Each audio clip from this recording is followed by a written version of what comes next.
This is episode 2 of What's Going On with me, your host, Paul Hody. Um, I haven't done this in a month, maybe a little more. I don't even know. So what happened is at first, after I did the first episode, stuff didn't really happen. This was like early February, so for like 2 weeks, nothing much really happened.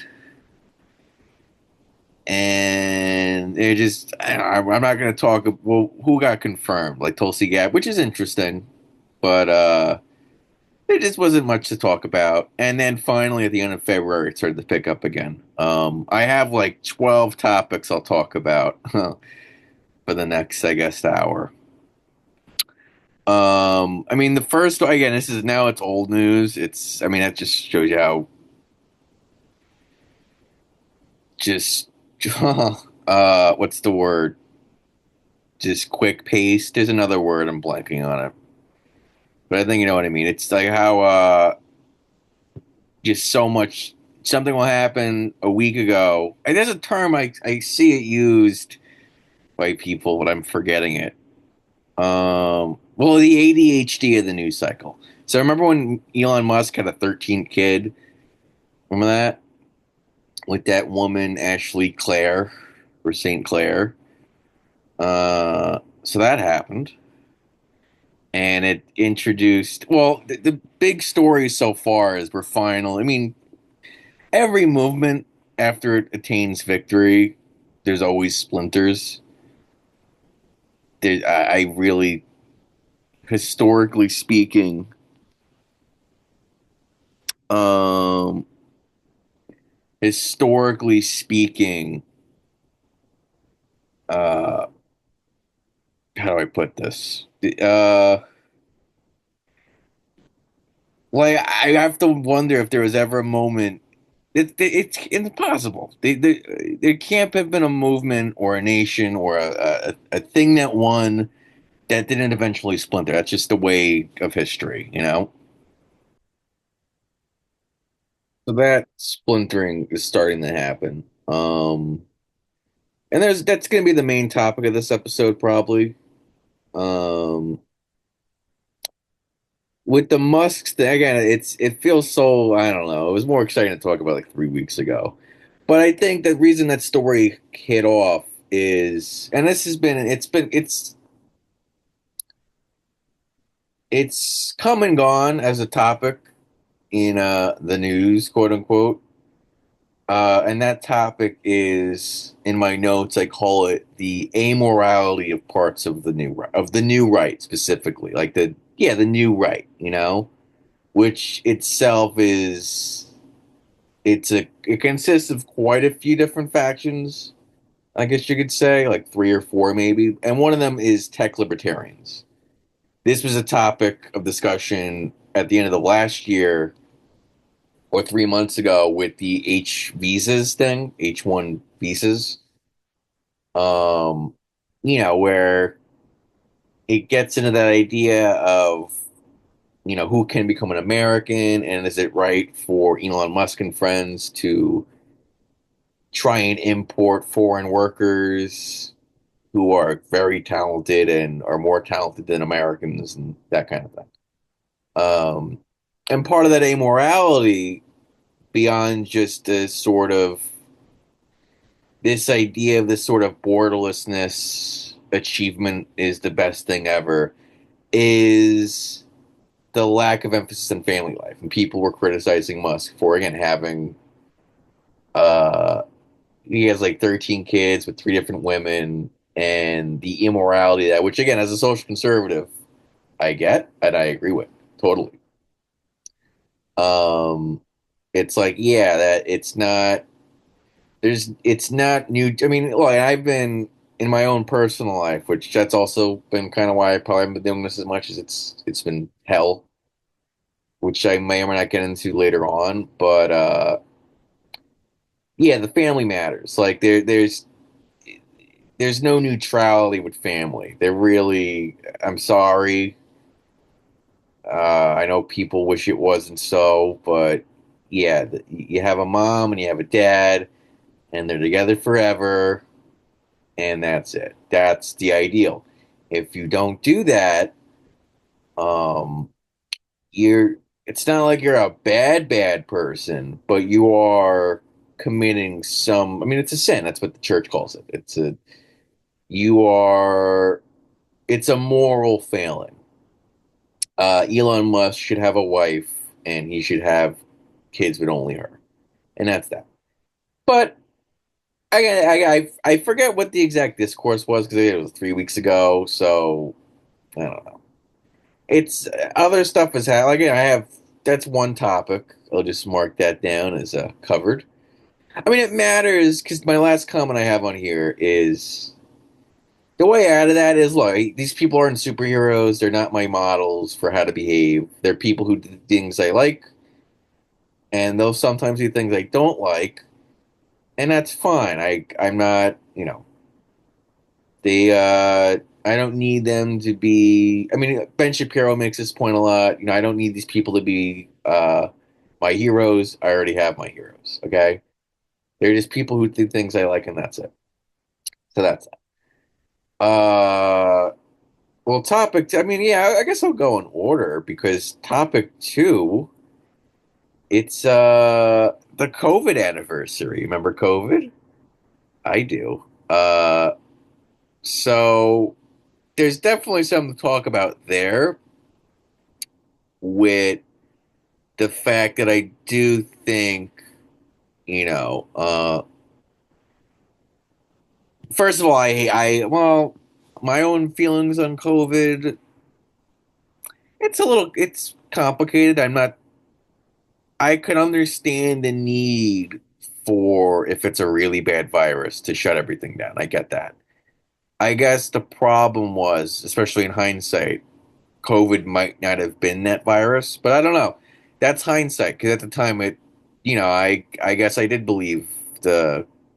I don't even want to. I guess there's no other word to use except the mainstream media because I know that's like a right wing, like oh well, mainstream media.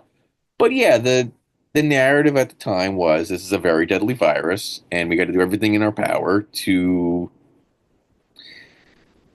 do what's right and protect people and all that. So I get that.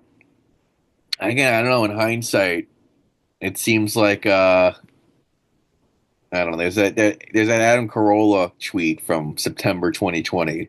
Yeah, they got in trouble before, but it's now obviously vindicated. Where he was like, "This thing this thing impacts the elderly and the physically unwell. Everyone else got played, and the idea being we should have all just gone back to our lives. Probably. I mean, well, it was a 2 weeks to stop the curve. So 2 weeks, and then everyone goes back to their lives. I think that's how Florida did it.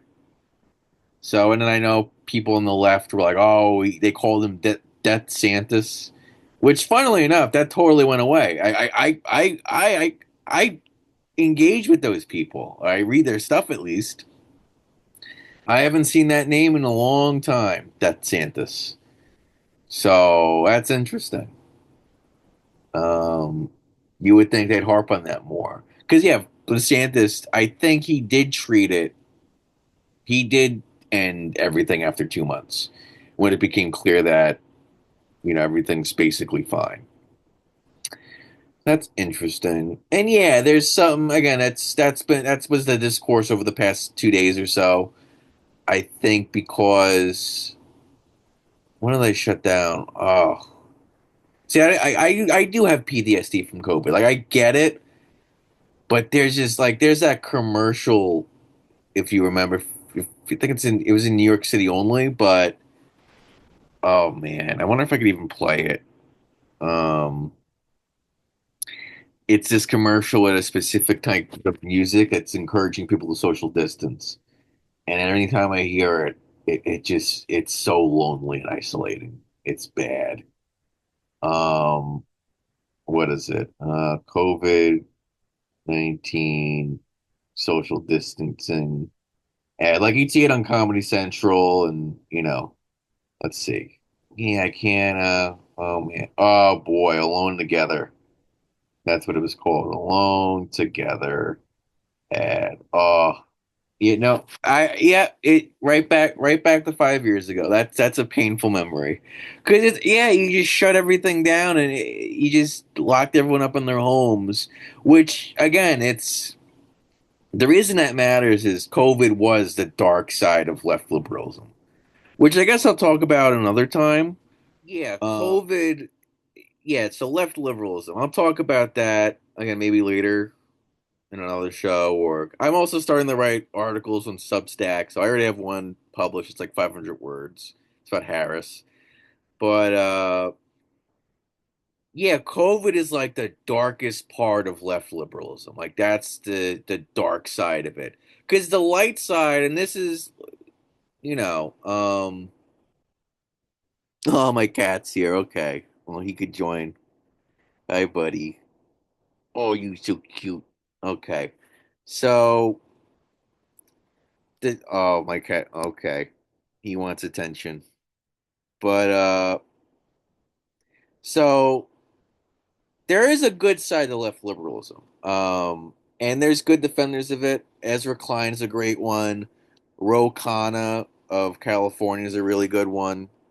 So the thing is, there are good things about left liberalism. Again, you have defenders like Ro Khanna, Ezra Klein. I guess even like it's the Green New Deal stuff. It's like Bernie Sanders and AOC, I guess. Though I don't the line between left liberalism and like progressivism and I guess leftism or socialism or social democracy, they're all it's a bit blurry.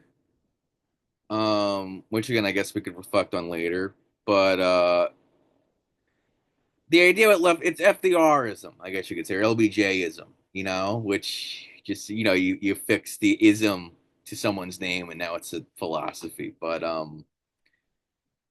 the dark side of that, it's well, the light side of it is it's the idea of let's use government to help the people, right? Which again, a lot of national conservatives are into. The right wing liberals definitely not. They're not into that at all. Um, but and even then there's certain nationalist conservative arguments against the idea of a big government helping people. That's its own debate. um but the dark side, the tyranny aspect of left liberalism is you have this big government that is just commanding people what to do. And I got to reflect on it more to describe it better, but COVID is just the absolute peak sum up left liberal tyranny thing, where it's you lock everyone up in their homes and you say, hey, it's going to be okay, guys. We're in this together. And, you know, it's the idea of it's the expert class. Remember the science, trust the science?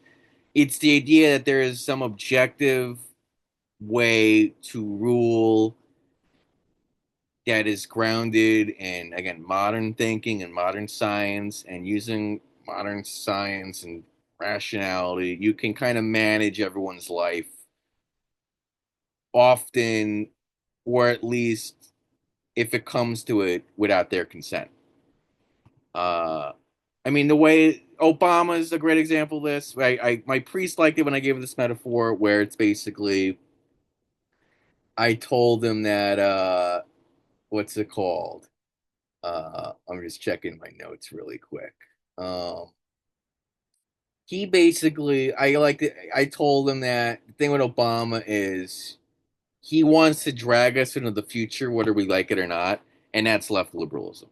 Again, it is distinct from socialism. It's distinct from leftism. Again, they kind of trade sometimes in the same lingo, but you know, uh, they are different. And COVID, I don't know. I think a big part of why Trump won again was the COVID stuff. I think, and I think I guess I was written about a bit, but the backlash to that and this idea of again Dr. Fauci running your life basically. Um, you know, that's why uh, there's a big rebelling against that over the past 4 years. So, that's COVID. Uh, Topic three, Tucker, who I he actually so he spoke to the guy who plays Jesus on on that the show The Chosen, so that's cool. Though I don't because Tucker's I don't know Tucker Carlson's a weird one.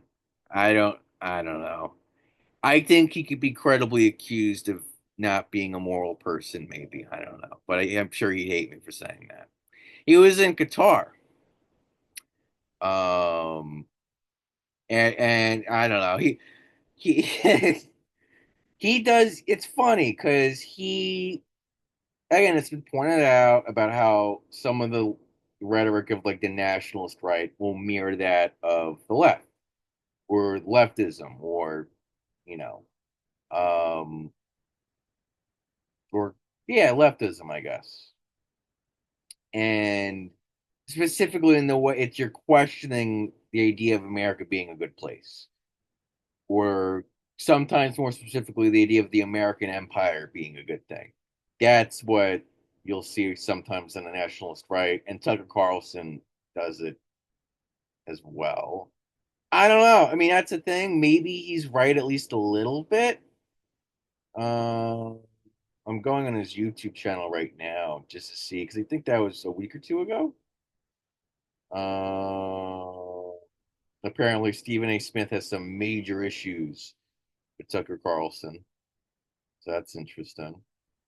Um, so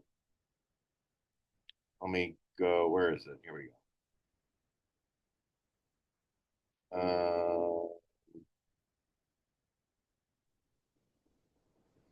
He's talking. I don't know where Rick Sanchez is, but he's talking to him today. Yeah, 9 days ago, the Prime Minister of Qatar talked to Tucker.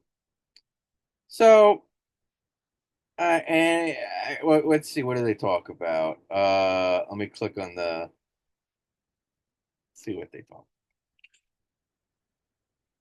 Yeah, I don't know, man. Oh boy. Uh, yeah, yeah, you got a lot of guitar defenders here. Uh, yeah, I don't know. Again, I get the idea of let's do what we can to avoid war with Iran, or what we should end the war in Palestine rather than fight it to the end. Um, but then I also get the idea of you're giving into a kind of moral subjectivism, um, and you're kind of letting the bad guy get away with it, and you're doing that liberal thing of, well, what is good and what is bad, you know? But I don't know. Tucker has been accused of worse as well, including yeah, the Putin sort of apologetics. Um, you know, um, that's how do I put it? That's yeah, yeah. Tucker, he'll do this thing where it's like, now is this really what we're being told? Why? Putin never did this to me. He never locked me up with a mask. Like stuff like that. Like, yeah, I know, but he's still pretty bad, Tucker. You know? And yeah, the thing with Tucker is it leads credibility to the thing which you see on the left liberals, and the right wing liberals, that there's an immorality to the right, to the new right rather, that there is this sort of again the accusations are kind of they're not all over the place, but they kind of vary. One accusation is they're racist, like actually racist. One is they side with America's enemies over our allies. That's a big one from left and right wing liberals. Um, And yeah, the biggest one, the most interesting one, yeah, is that they're not that interested in democracy. That's probably the most damning one or the most accurate one. And that's what people see when they see Tucker do his uh do his shtick for standing for Putin. They see it as like, oh, you're an apologist for autocracy. So I don't know. Is he? My issue with Tucker Carlson is more, um, you know, it's more of I think it's a nonpartisan thing. I think he just has a habit of being, you know,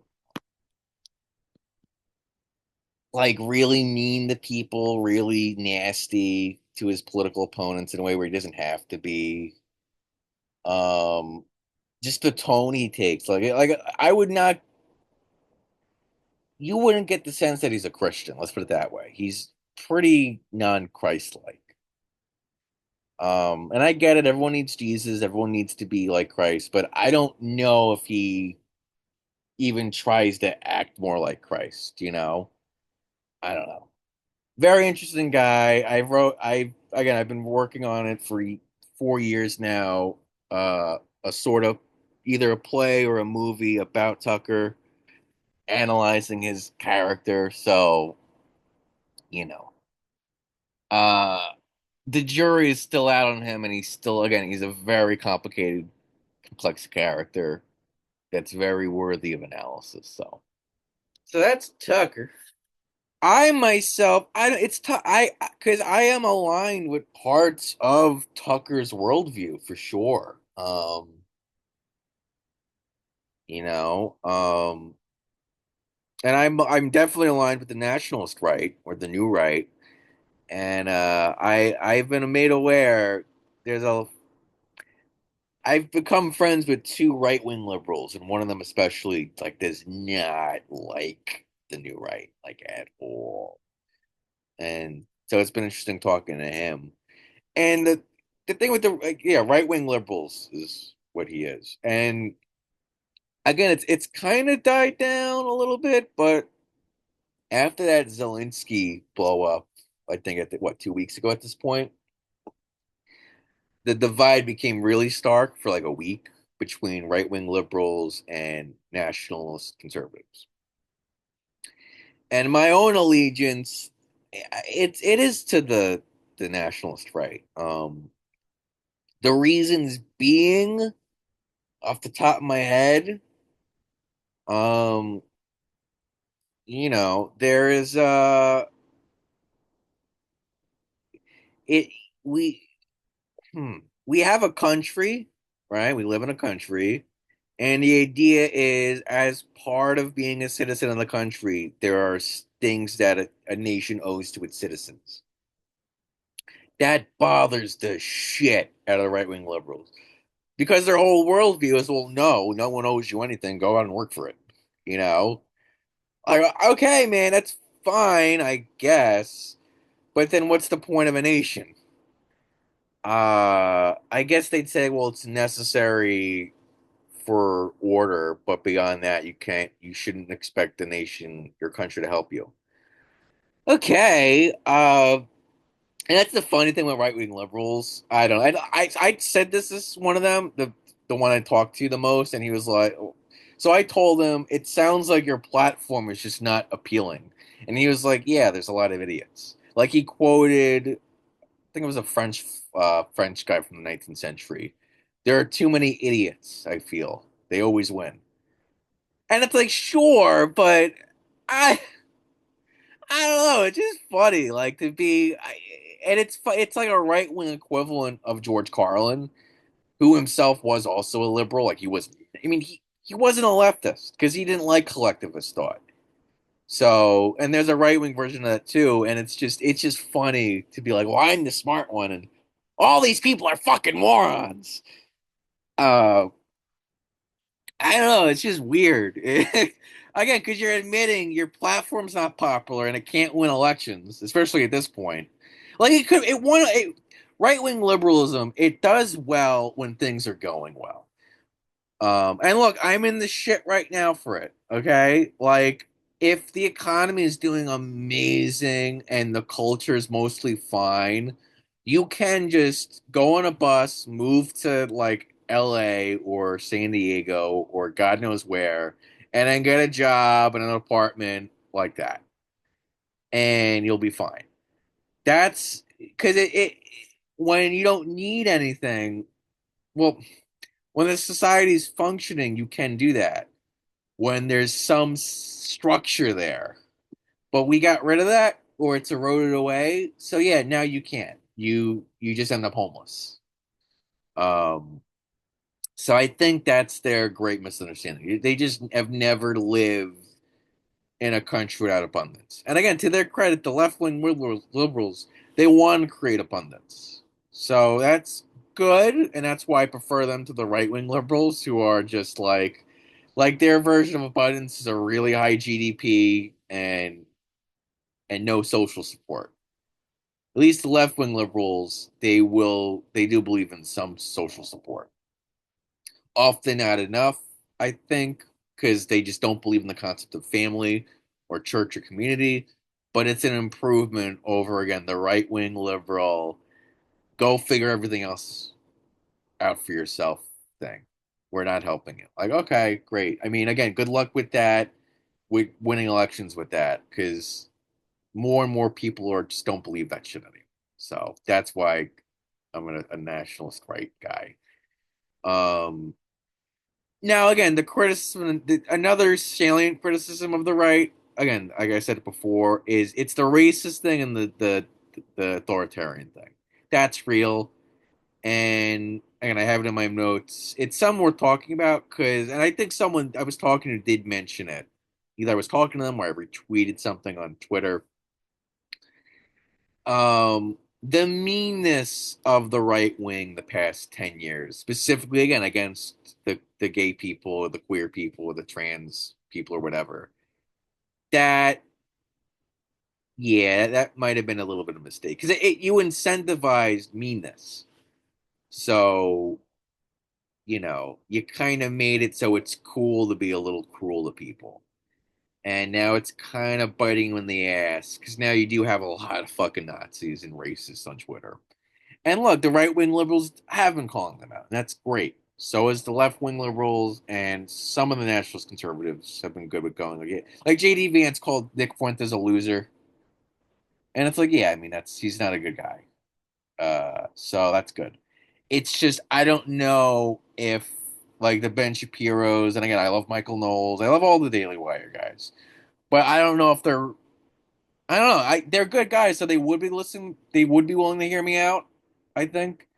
But part of the rise of the more racist, autocratic types, that's because, again, we incentivized it being cool to call people trannies, right? So that's not good. And again, Ben Shapiro, there's in an article for, I think, the Hollywood Reporter, he talked about wanting to actually help these people who are trans or who are gay, to help them out of that lifestyle generally, not put them down and condemn them for just being themselves.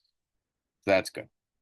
But yeah, and yeah, to the again, actually, yeah. Now that again, Shapiro, Jeremy Boring, they're all calling out the Andrew Tatists of the world, and that's very good. So I guess it means um, that at the very least, the Daily Wire people, they didn't mean, they weren't coming at the queer people again out of some sense of genuine meanness. It's more of like, hey, you got to stop this because you're hurting other people or you're polluting the culture. You're promoting bad ideas, and we can't let you do that. But it's nothing. It's not personal. No, again, I get. I don't know. I like the Daily Wire, so I get it. I just know people on the left would go, no, it is personal. Like, you really do just not like me being gay, like as a personal thing. I don't know. Speaking, I referenced before, but yeah, the Ukraine thing happened. That was funny. Again, I see both sides. I have friends who were like, that was very bad. Like, again, Trump voting conservative friends who are like, yeah, Trump should not have, he made a spectacle out of that, and that's not fair. He's, Zelensky's going through a rough time. He's not some crook just using people for money. Though, again, that's disputed as well. So it's a complicated issue. It's more complicated than I thought, which is, I think is interesting. Um, you know, because I guess the reason so when an issue is complicated, Palestine and that conflict, that's the most complicated issue by far on the world stage. And the complications usually come from what you would call like the more litmus. I love the word litmus test. I heard it, I think 8 years ago at this point, from Michael Malice on Joe Rogan. And his litmus test for concern, which is he got it wrong, but also kind of right. So he said the difference between a right winger and a left winger is are some people better than others, or some people worth more than others. A right winger would say yes, a left winger would say no. Now, that's interesting because it's not exact. I mean, in a way, yes. It's also why to be right wing might be a bit different than being a conservative. Because right wing, yeah, that is like hierarchy. That is like there are good people who do great things, and there are people who don't do great things. And there's that, and it gets ugly when it becomes a thing of moral worth, where you're worth more if you do great things, like morally. Because that's not conservative. That's not biblical. The Bible says everyone's equal in the eyes of God. So that's the Bible. Paganism says like, oh, there are people who are worth more morally because they do great things. Like that's Rome, especially. That's the Greek myths. So that's not. And yeah, there are people who will. Again, that's really interesting to read. Well, there are people who, yeah, Europe became weak because of Christianity. That's interesting. It's also very Nazi-like because they made the same arguments that, you know, uh, the Bible is what makes people weak. That more Nietzsche said the same thing. Though his arguments were always more complicated and complex than Hitler's. That's something I read once.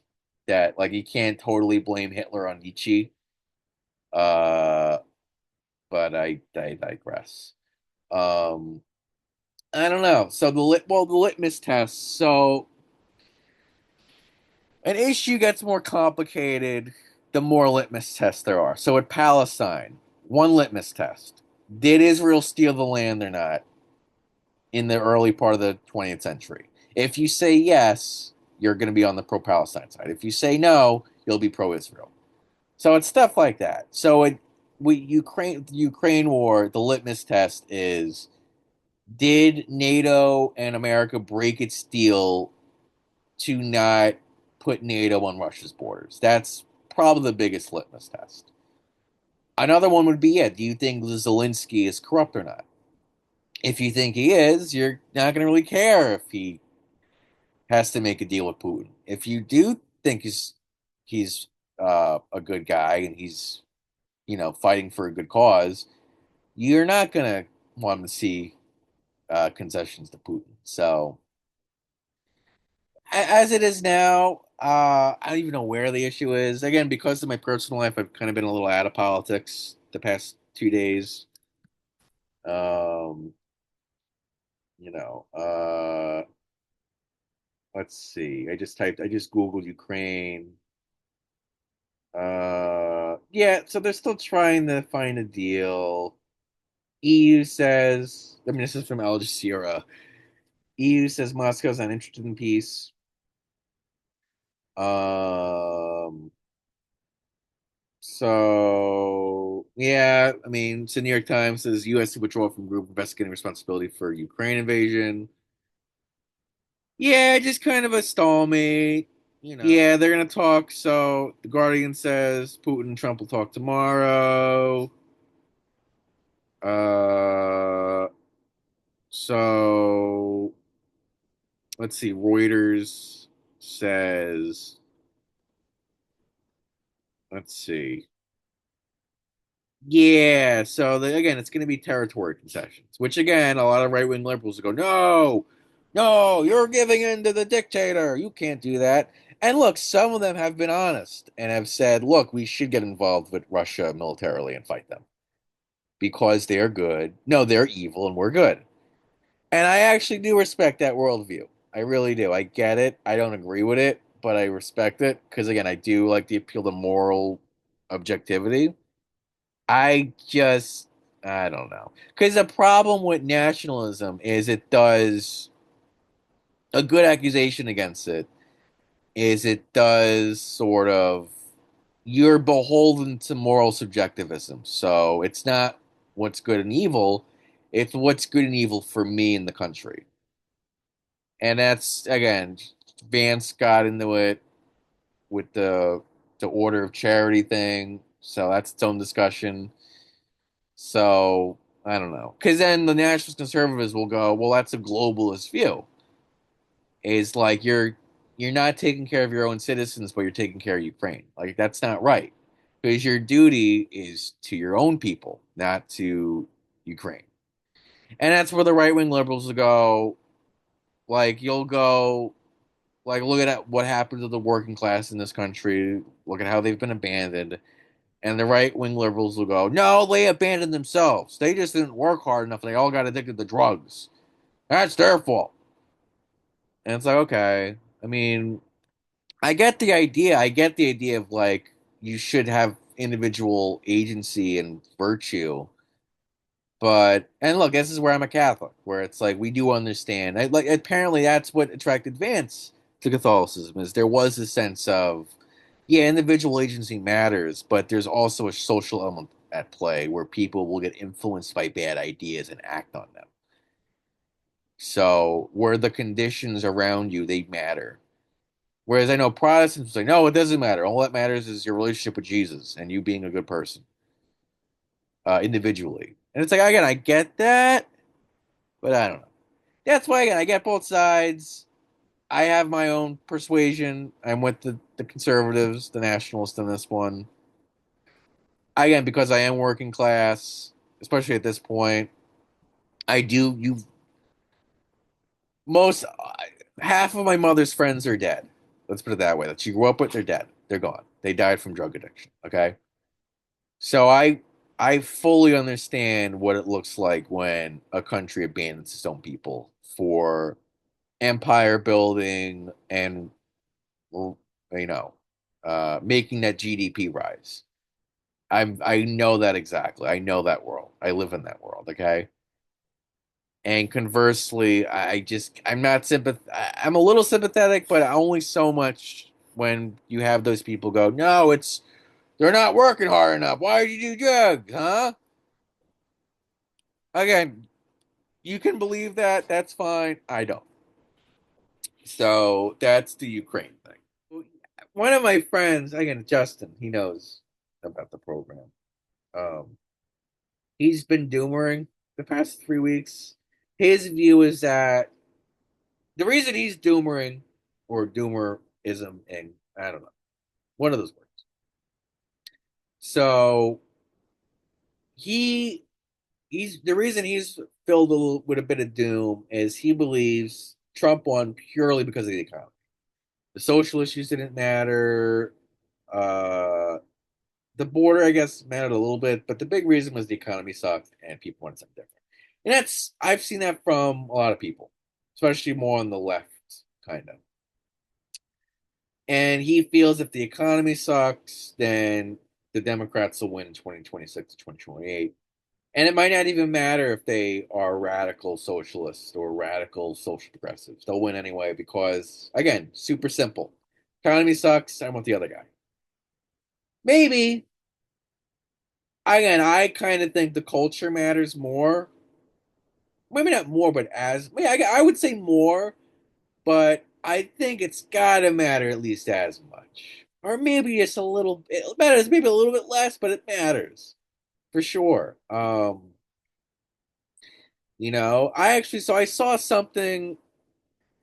It's a great meme, which I you love learning new things. So in 2004, after Bush won, which people have pointed out how similar Trump winning last year was to Bush winning in 2020 in 2004. And a meme that emerged from that is what's called Jesus Land.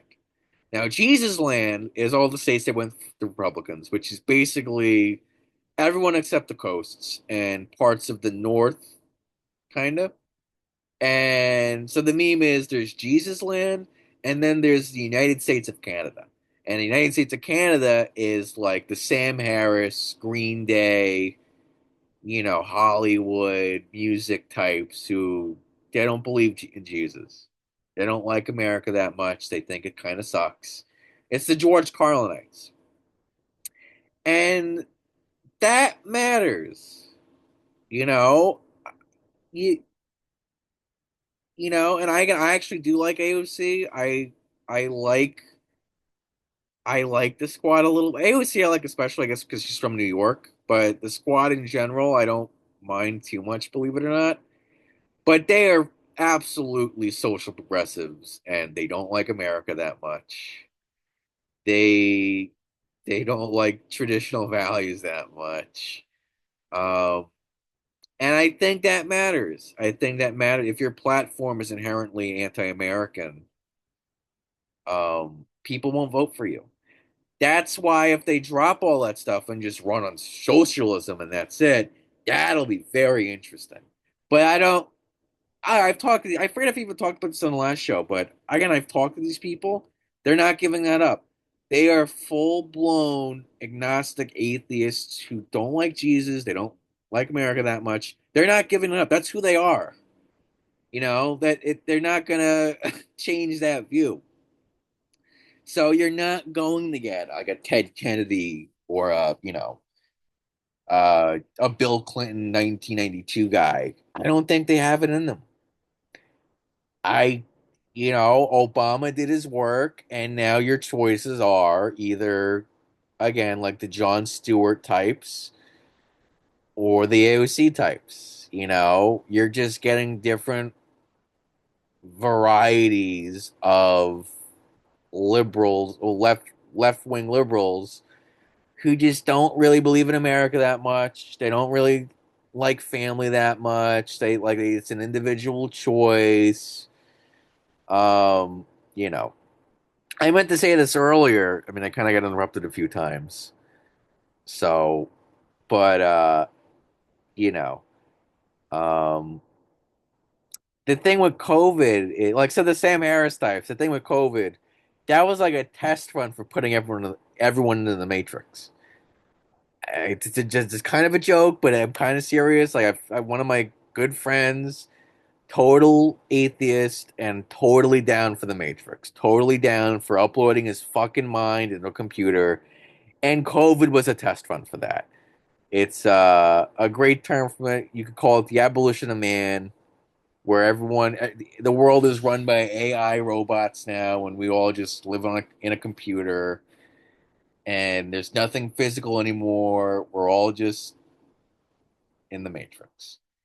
That's yeah. I don't know. That's why I'm pretty optimistic that the Dems are done. Their platform sucks so much on the cultural issues that I don't know if it matters.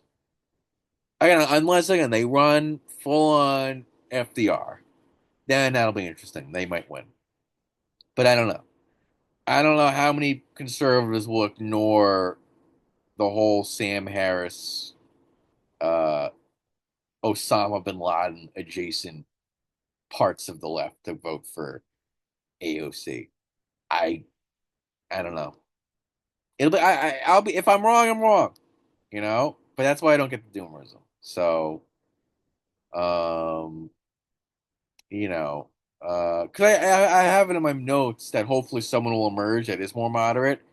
But like I said, I don't think they have. You're gonna have to wait like 12 years, and then I think you'll see younger people take over that party, and then they'll be like Bill Clinton in 1992, where they do like America. They're just softer on the social issues, which I am kind of as well. Lies in like with gay marriage, where the old view was gay marriage isn't a thing, But if you want a civil union, maybe. That's the old Democrat view, and that's what I'm interested in. That's interesting. I might not support it after thinking about it, but it's something. Um, you know. So, and then someone who's a bit more open to helping people using the government versus again the right. But I don't know because if the Republican Party goes the way of Vance or Viktor Orban, where they are going to use the government to help people, then the left uses that thing. They lose that aspect of politics where it's like, well, we're the oh my cat just got here. We're the ones who believe in helping people with the government, and we believe in helping people, and the Republicans don't. They don't want to help anyone. They want you to help yourself because you're a lazy piece of shit, you know. So, um, you know that I don't know. It's gonna be interesting, you know. If the left loses that again, who's gonna vote for them? You know, like I don't know.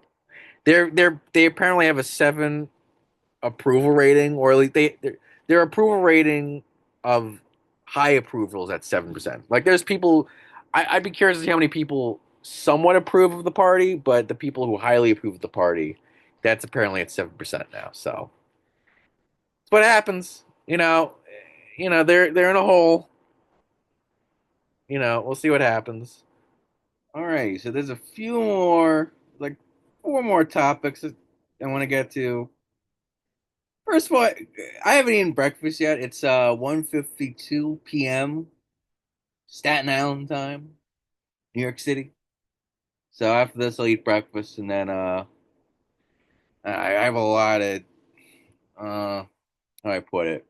I'm going through the liberal bullshit right now. My mother, oh boy, I don't even want to. I'm in big doo doo, but liberal cause doo doo. Liberalism, not liberal, but liberalism. It's not like Obama specifically picked me and is fucking me in the ass. It's more, liberalism's long-term consequences. Um, so I got to eat, and I like writing fiction stuff. Maybe I'll do that. I don't know. It's thing with fiction writing. It's hard to do when you're in the shit, especially like fun fiction writing. Like you're not gonna like at least with like Dostoevsky or Tolstoy, like that you can write when you're homeless and just going through a shitty time because it's deep literature and you're reflecting on things, like grappling with demons and the human condition. But for you know, I don't know if you're gonna write a fantasy novel while homeless. I don't know if you're writing science fiction stuff while homeless or adventure fiction or action or crime fiction. That's like escapist stuff. That's after the fact. So yeah. So Newsom started a podcast and he's had a bunch. I mean, four right wing guys on: Charlie Kirk, Bannon. Right, who else? I guess I could Google that. But yeah, like one of the big ones from the Charlie Kirk episode. I mean, the big one was, I don't think trans people or trans men or whatever women should play with women. Um, and so there was that part. The part that struck out to me was when Kirk said, they talked about the COVID when I guess Newsom went out to a restaurant during COVID, and Newsom, who I liked for a while, um, and I don't know, I guess I never watched enough of the guy to get the slimy Patrick Bateman vibe, but then I saw this, so he's talking to Newsom, no, he's talking to Kirk. Kirk says, "Hey, what about the COVID thing?"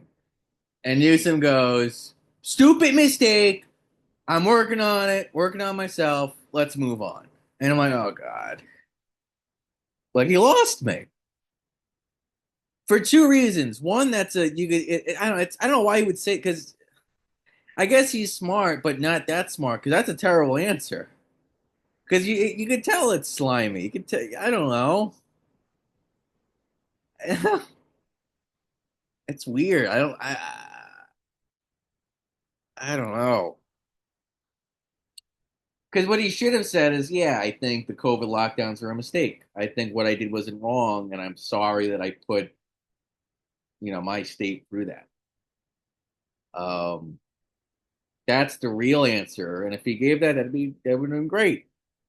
But no, he doubled down on like, yeah, what I did was wrong, and it's never gonna happen again. It's like I don't know, it's fake. It's like you don't mean that. Uh, uh,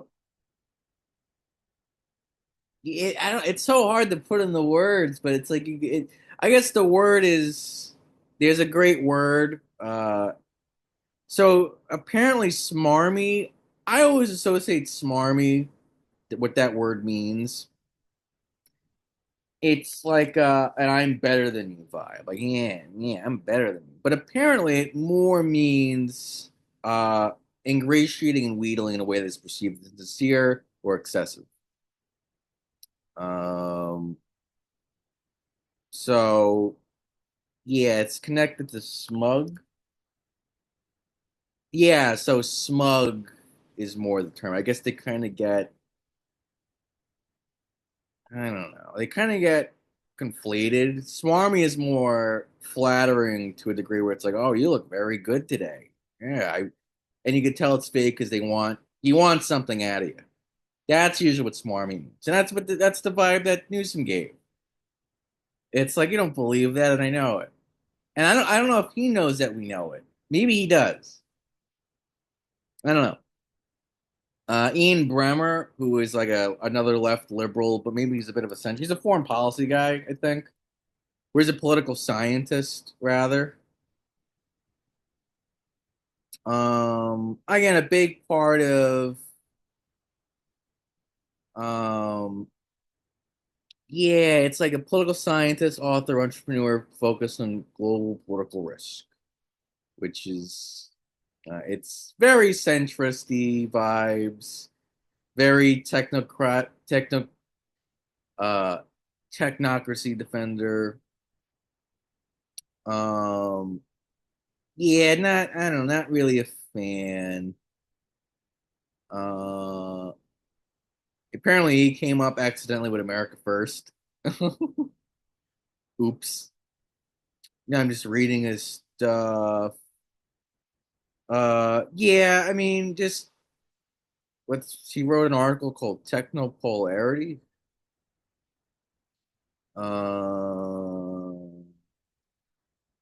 Okay.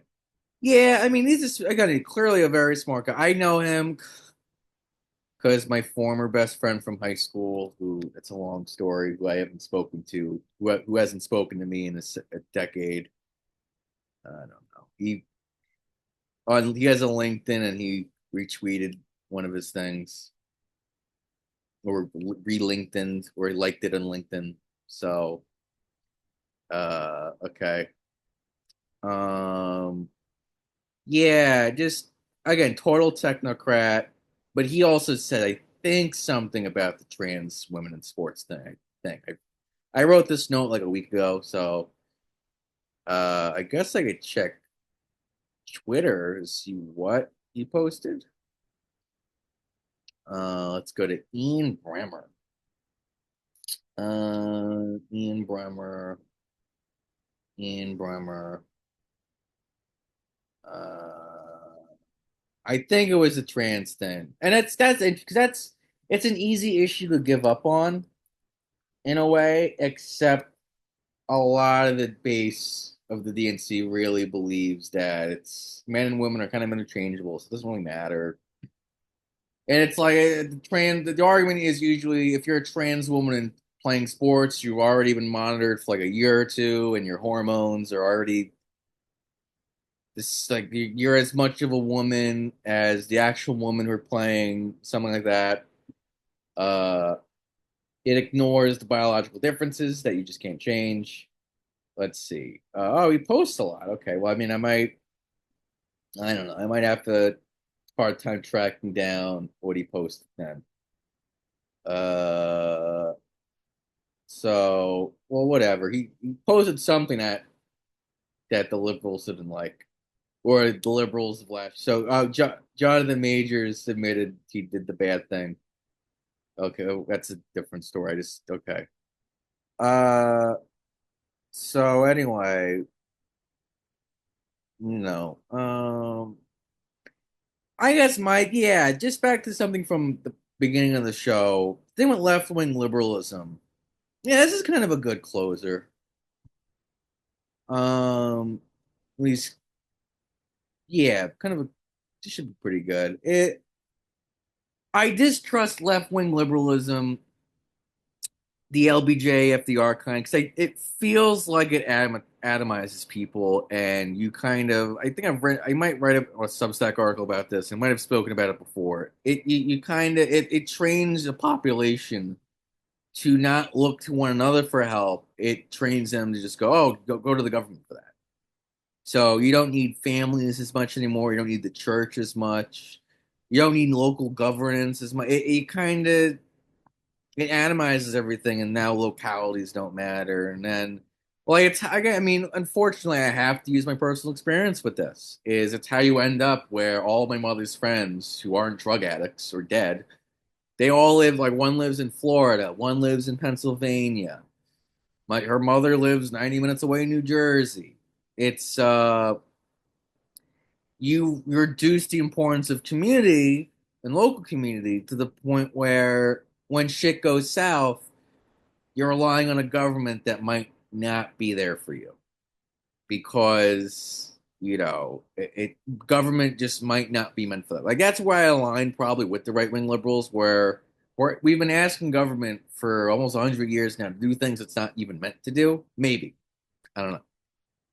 Again, it's a very complicated subject. I'm not going to make pronouncements on it that are definitive. I mean, what there's like I have three more topics. Sohab Amari, I think his name is. Let me just check on that. Sorab. Sorab. Oh boy. He's liked some of my tweets before and my replies to him rather. So Mr. Amari. Sorab Amari. So he's a big government guy. Like he loves entitlement programs. He loves Social Security, Medicare, Medicaid, etc. I'm on Medicare. It's how I get my Zoloft. I got the Zoloft from it's free now, thank God. Um, again, that's why again it'd be good to negotiate something new where it's like okay, let's keep some of that stuff, but we gotta find a new way to get to again like a local where people rely on local shit again. Because even like again, I my father he's an apolitical, probably centrist, so and a liberal in the sense of like he's all about if you go to Japan for a job and that's great and it's the globalist thing where every culture is basically the same as any other culture. Localism doesn't matter at all. Why would you stay in your town, uh the same town for the rest of your life? That's stupid. It's boring. You should travel or whatever. And it's like that's all nice until you have no one around you that you really know, and you're kind of alone, you're bored and sad. I don't know. That's a thing. A really interesting study to do would be because Patrick Deneen in something I think in a talk he admitted some people are wired for that life, but it's not most people. So I think one of the right wing liberals I talked to online, especially recently, he admitted like one he's not religious. I don't know if he's an atheist or not, but that you could be a believer in God, just not religion, which is also what my father kind of is, and that yeah, you could be not. So he's not really. He said, "I've never not my father, but the guy on Twitter." He was like, "I've never felt the urge to try and fit into a group," and it's like, yeah, that's some people. It's maybe ingrained in them. It just might be a personality trait that we wherever that comes from, whether it's God or your environment. But it seems like most people are wired for community, and the social order we've built is much more, it fits a certain kind of person that, again, one of my best friends is, who's a composer, and he's in Indianapolis right now, and maybe one day he'll move to Japan. And it benefits like a workaholic careerist at the expense, again, unfortunately, of everyone else. So, like at one point, the guy said, "What if sex was like Uber Eats? You just order a hooker to your house and you'd have sex with them." Like that's a specific kind of person that says that. That's a specific personality that would think such a thing. And it's whatever. I mean, we could get into the ethics of like, is that okay to think? Is that not okay? What do we do with people like that? Should we put them in camps? No, we shouldn't put them in camps. But maybe we should, but maybe not. Don't I, it's a tough conversation because we don't want to be bullies. We don't want to put people in camps unless we have to. But you can't. I don't know. It's like I get there are people who think like that, but now we live in a society where it's engineered so people like that do well. Because it's true, like you can't get married, but you could definitely find an escort for. I looked at the prices, dude. It's about a good an average escort for an hour is anywhere from $600 to $1,000 on a website called Tryst, which I don't know how that's legal. I don't know why. You could just go after it and ban the website. I don't know why they don't. But because prostitution is illegal. But unless with an escort they get right. Well, it's not just about sex. It's you're paying me for my time. So that's maybe how they get away with it. But like we've built a culture for people who are fine with that. Like, oh, that sounds great, you know. Though again, even sometimes the truth will come out about like, oh, this the guy who chose that life is still lonely and still sad, no matter what. And it's like, right. So if this life isn't even working for you to some degree, then why are we living this? Why do we have the social order like this? So I don't know. Because the reason why you would vote for Newsom, the reason this ties into Newsom is he would be what I was mentioning earlier, which is a sane, normal Democrat who's soft on the social issues, believes in a government that can help people. It's just at that point, the question is, well, does government help people at this point, or is it really like let's just drop the FDR and LBJ thing. Let's try something else because that's not working. I don't know. That's a great question that'll be worth following. Again, just what relevance does FDR and LBJ have in 2025? Especially again, maybe Vance does again. So Mr. Amari Sorab, I think I'd say Sorab. I should have looked that up before the show, but whatever. Uh, he supports that. He supports FDR type stuff. Vance seems to. Orban seems to at least a little bit. Will be interesting to see. Um, yeah, it's kind of it. The Oscars were the other day, were 2 weeks ago. I don't think anyone watched. I think I'm at about an hour though. I think I'll wrap it. The other thing I was going to talk about is Daryl Cooper. He's great, and he's had beef with Sorab. So I hope they should get that fixed because they do align on a lot of things.